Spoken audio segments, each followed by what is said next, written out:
Welcome back to my channel.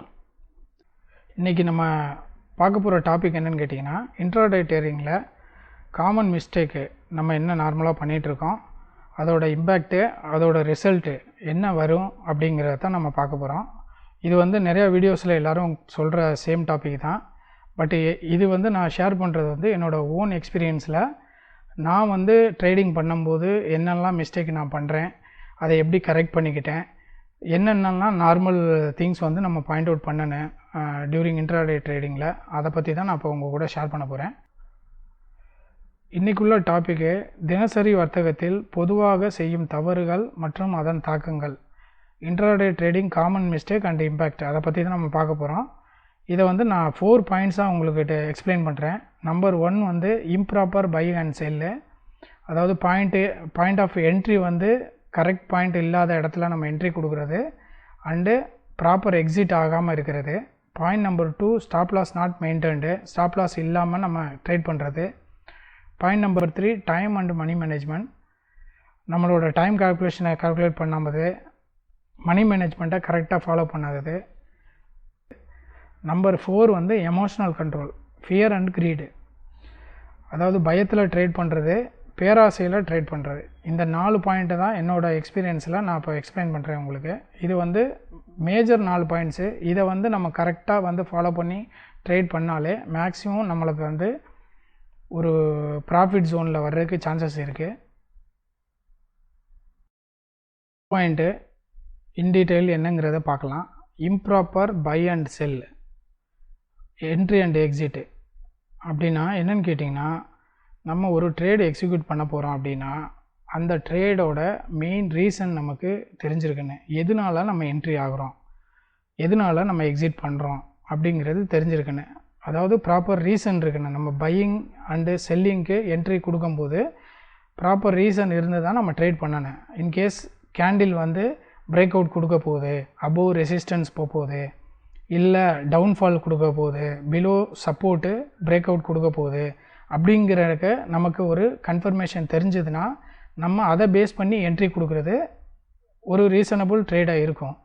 Market வந்து above போயிட்டு downfall ஆக போகுது, நம்மளோட ப்ராஃபிட்டை புக் பண்ணிவிட்டு வெளியில் வரணும்னா கண்டிப்பாக நம்ம அந்த ப்ராஃபிட்டை புக் பண்ணிவிட்டு வெளியில் வரணும். இல்லை அப்படின்னா அந்த ட்ரேட் வந்து நமக்கு லாஸில் தான் போகும். ஸோ வந்து நம்ம பண்ணுற ரீசன் வந்து ப்ராப்பராக தெரிஞ்சு பண்ணணும். அது வந்து ரொம்ப இம்பார்ட்டன்ட்டு இன்ட்ராடே ட்ரேடிங்கை பொறுத்தவரையிலும். Point number 2 stop loss not maintained, இது இன்ட்ராடே ட்ரேடிங்கில் ரொம்ப முக்கியமான ஒரு பாயிண்ட்டு. ஸ்டாப் லாஸ் நம்ம யாரும் மெயின்டைன் பண்ணாமல் ட்ரேடிங் எக்ஸிக்யூட் பண்ணோம்னா அது என்ன ஆகுன்னு கேட்டிங்கன்னா, நம்மளோட கேபிட்டலை 0 ஆகிறது. இதுதான் லாஸ்ட் ரிசல்ட்டு. நம்ம என்ன மார்ஜின் கேபிட்டல் இருக்கோ அது வந்து 0 ஆகிடும். ஓகே, ஸோ மார்க்கெட்டில் நம்ம ட்ரேட் எக்ஸிக்யூட் பண்ணும்போது கண்டிப்பாக நம்ம வந்து ஸ்டாப் லாஸுங்கிற அந்த ஒரு பாயிண்ட்டை வந்து மெயின்டைன் பண்ணி ஆகணும். ஸ்டாப் லாஸ் மெயின்டைன் பண்ணலாம் அப்படின்னா நம்மளோட ட்ரேட் வந்து நெகட்டிவில் தான் போகும். மெயின்டைன் பண்ணுறதோட மெயின் ரீசன் என்னென்னா, நம்மளோட கேபிட்டலை ப்ரொடெக்ட் பண்ணுறதுக்காகவும் நம்மளோட நம்பர் ஆஃப் ட்ரேடு வந்து ஃபர்தர் எக்ஸிக்யூட் பண்ணுறதுக்காகவும். இப்போ நமக்கு 500 ரூபா லாஸ் வந்தது அப்படின்னா நம்மக்கிட்ட வந்து 10,000 இருக்குது அப்படின்னா நம்ம அதை 500னா 20 ட்ரேட் பாசிபிலிட்டிஸ் இருக்குது. 20 டேஸ் வரலாம் ஆர் 20 ட்ரேடு வந்து நம்ம எக்ஸிக்யூட் பண்ணலாம்.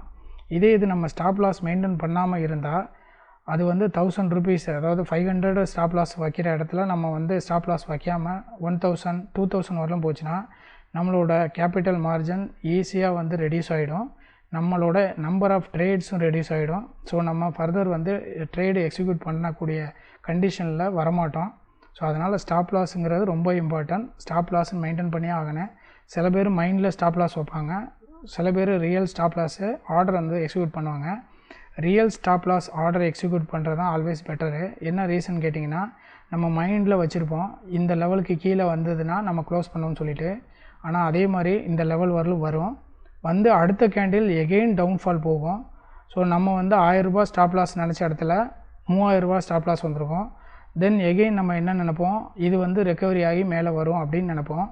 அது மேலே வர்ற மாதிரி ஒரு 10 ரூபீஸ் 15 ரூபீஸ் மேலே வரும், வந்துட்டு எகெயின் டவுன்ஃபால் கொடுத்து 30 ரூபீஸ் நெகட்டிவில் இருந்தது இன்னும் 20 ரூபீஸ் இன்க்ரீஸ் ஆகி 50 ரூபீஸ் வரலாம் நெகட்டிவ் போயிருக்கும். ஸோ ஃபைனலாக அன்றைக்கி உள்ள ட்ரேட் பார்த்திங்கன்னா நம்ம வந்து 10,000 12,000 வரலும் லாஸ் புக் பண்ணிவிட்டு வெளியில் வர மாதிரி இருந்திருக்கும். ஸோ அதனால் ரியல் ஸ்டாப் லாஸ் ஆர்டர் வந்து எக்ஸிக்யூட் ஆகும்போது நம்மளோட ட்ரேடு வந்து ஆட்டோமேட்டிக்காக கட் ஆஃப் ஆகிடும். ஸோ நம்ம என்ன ஸ்டாப் லாஸ் அமௌண்ட்டு நம்ம ஃபிக்ஸ் பண்ணமோ அந்த அமௌண்ட்டு தான் போகும், அதை விட அதிகமாக போகிறதுக்கு சான்சஸ் இல்லை. ஸோ நம்மளோட கேபிட்டலாம் நம்ம ப்ரொடெக்ட் பண்ணுற மாதிரி இருக்கும் இந்த மாதிரி ரியல் ஸ்டாப் லாஸ் எக்ஸிக்யூட் பண்ண போகும்போது. நம்ம எடுக்கிற ட்ரேடு ஸ்டாப் லாஸ் வந்து ட்ரிகர் ஆகும்போது தான் நம்மளோட மிஸ்டேக் என்னங்கிறத நம்ம அனலைஸ் பண்ண முடியும். நம்ம ஸ்டாப் லாஸ் ஆர்டர் எக்ஸிக்யூட் பண்ணாமல் நம்ம மார்க்கெட்டு மேலே வரும் இல்லை எகெயின் டவுன்ஃபால் ஆகும் அப்படின்னு சொல்லி ஸ்டாப் லாஸ் ஆர்டர் எக்ஸிக்யூட் பண்ணாமல் வெயிட் பண்ணிகிட்டு இருக்கும்போது நம்மளோட லாஸு இன்க்ரீஸ் ஆகும். அப்போ நம்ம அந்த ஃபியரில் வந்துட்டு நமக்கு வந்து சின்ன ஸ்டாப் லாஸை வந்து நம்ம மேனேஜ் பண்ணாமல் அது பெரிய லாஸில் கொண்டு போய் விடும். ஸோ ஸ்டாப் லாஸ் ஆர்டர் போட்டு நம்ம ரியல் ட்ரேடு எக்ஸிக்யூட் பண்ணும்போது தான் நம்மளோட மிஸ்டேக்ஸு நம்மளோட எமோஷனல் எல்லாம் நம்ம கண்ட்ரோல் பண்ண முடியும். ஸோ இது வந்து இதில் எந்த ஒரு நெகோஷியேஷனும் இல்லாமல் ஃபாலோ பண்ணி ஆகினேன்.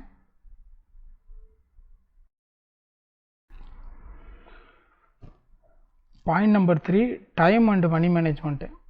ஓகே, இது வந்து 2 பார்ட்டாக நான் கொடுத்துருக்கேன், time and money management. Time என்னன்னு கேட்டிங்கன்னா, நம்ம ஒரு ஆர்டர் எக்ஸிக்யூட் பண்ணுறோம், நம்ம அந்த ஆர்டர் எக்ஸிக்யூட் பண்ணுற ப்ராப்பர் ரீசன் நமக்கு தெரியும்.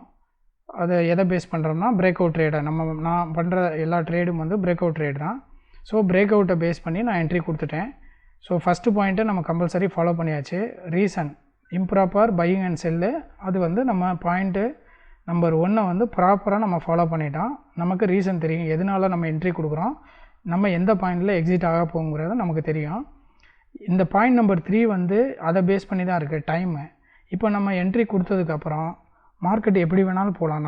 நம்ம வந்து எக்ஸ்பெக்ட் பண்ண ரேஞ்சில் ப்ராஃபிட் சைடும் போகலாம், ஆர் ப்ராஃபிட்டை டச் பண்ணிவிட்டு கீழே எகெயின் டவுன்ஃபால் வர்றதுக்கும் சான்சஸ் இருக்குது.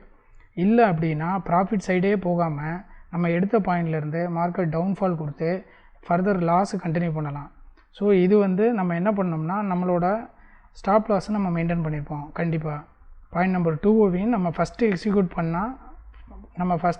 பண்ண பாயிண்ட் நம்பர் 1க்கு அடுத்து ஆட்டோமேட்டிக்காக பாயிண்ட் நம்பர் 2வும் நம்ம எக்ஸிக்யூட் பண்ணியிருப்போம், ஸ்டாப் லாஸ் க்ரியேட் பண்ணியிருப்போம். Point number 3, if stop loss வந்து ரீச் ஆகிடுச்சுன்னா ஆட்டோமேட்டிக்காக நம்மளோட ட்ரேடு கட் ஆகிடும். இல்லை அப்படின்னா மார்க்கெட் சைடு வேலை போகுது, ஆறு டைம் டிகே ஆகிட்டுருக்கு அப்படின்னா நம்ம எதிர்பார்த்த டைரெக்ஷனில் மார்க்கெட் போகலை, அது ஃபர்தர் லாஸ் சைடு போயிட்டுருக்குன்னா நம்ம இமீடியட்டாக அதை க்ளோஸ் பண்ணிவிட்டு வெளியில் வந்துடுனேன். ஏன்னா டைம் வந்து ரொம்ப டைம் நம்ம வந்து அதை ஹோல்டு பண்ணவும் கூடாது.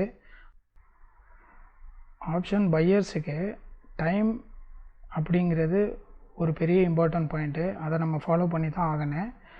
லாஸ் மெயின்டைன் பண்ணாமல் ஃபர்தர் லாஸு கண்டினியூ ஆகிட்டு இருக்கும்போது அதை நம்ம லாங் டைம் ஹோல்டு பண்ணுறது, லாங் டைம் ஹோல்டு பண்ணிவிட்டு ஃபைனல் மார்க்கெட் க்ளோசிங் வரலாம் நம்ம ஹோல்டு பண்ணி பார்த்துட்டு ஃபர்தர் லாஸ் கண்டினியூ ஆகுது, லாஸ் அமௌண்ட் வந்து இன்க்ரீஸ் ஆகிருக்கும்போது நம்மளோட மைண்ட் வந்து சேஞ்ச் ஆகும். இதை வந்து கேரி ஃபார்வர்டு நெக்ஸ்ட் டே வரலும் ஹோல்டு பண்ணி பார்ப்போம்.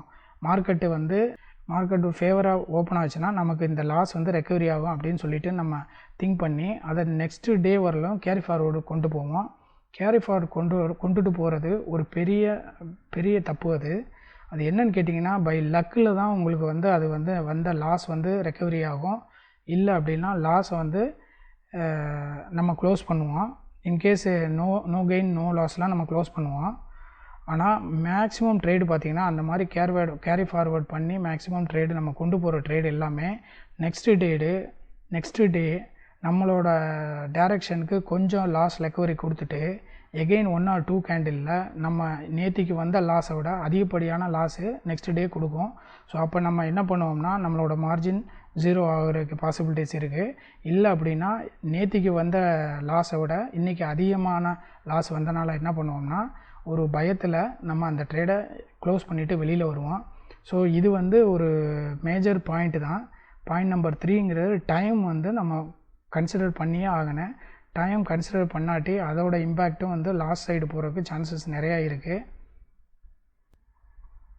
ஸோ என்னோடய பெஸ்ட்டு சஜஷன் என்னன்னு கேட்டால் நம்ம இன்றைக்கி இன்ட்ராடே ட்ரேடு இன்றைக்கி எடுக்கிறோம் அப்படின்னா நம்மளோட ஃபேவர் சைடு மார்க்கெட் போய் நமக்கு ப்ராஃபிட் வந்ததுன்னா இமீடியட்டாக க்ளோஸ் பண்ணிவிட்டு வெளியில் வர்றது நல்லது.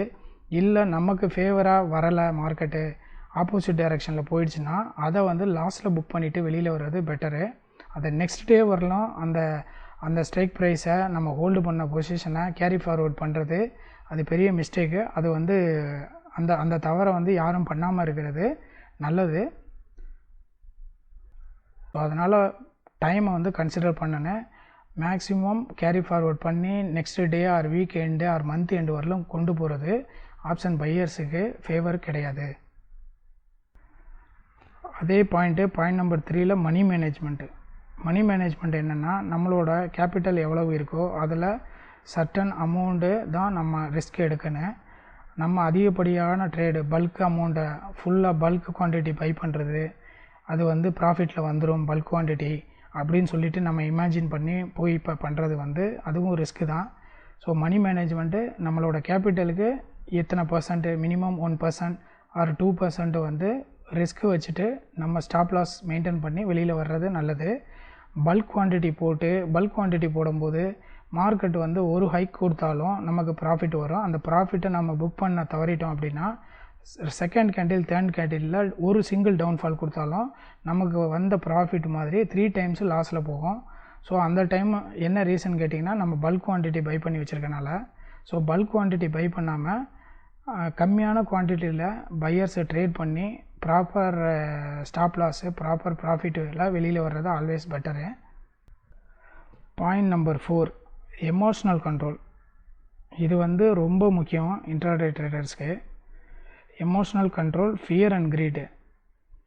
அதாவது ட்ரேடு நம்ம எடுக்கும்போது நமக்கு பயம் வரும். எதனால் ட்ரேடு எடுத்திருக்கோம் அப்படிங்கிறத ஒரு ப்ராப்பர் இல்லாமல் பண்ணாலும் அதிகப்படியான பயங்கள் வர்றதுக்கு சான்சஸ் இருக்குது.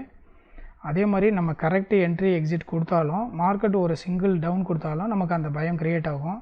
மேபி நம்ம எடுத்தது தப்போ, நம்ம ட்ரேடு எடுத்திருக்க ஸ்ட்ரைக் ப்ரைஸ் தப்போ, ப்ரைஸு கரெக்டாக நம்ம என்ட்ரி ஆகலையோ அப்படிங்கிற ஒரு பயம் வரும். ஸோ அந்த டவுன் போகும்போது நம்ம என்ன பண்ணோம்னா அந்த பயத்தில் எக்ஸிட் ஆகிடுவோம், இல்லைனா ஸ்டாப் லாஸில் புக் பண்ணிவிட்டு வெளியில் வந்துடுவோம். இந்த எமோஷ்னல் வந்து நம்ம வந்து கரெக்டாக மெயின்டைன் பண்ணலை அப்படின்னா நம்மளோட ட்ரேடு நெகட்டிவில் தான் போகும். நம்மளோட கேபிட்டல் 0 ஆகிறதுக்கு சான்சஸ் இருக்குது இந்த ஃபியர்னால், பயத்தினால. க்ரீடுங்கிறது பேராசை.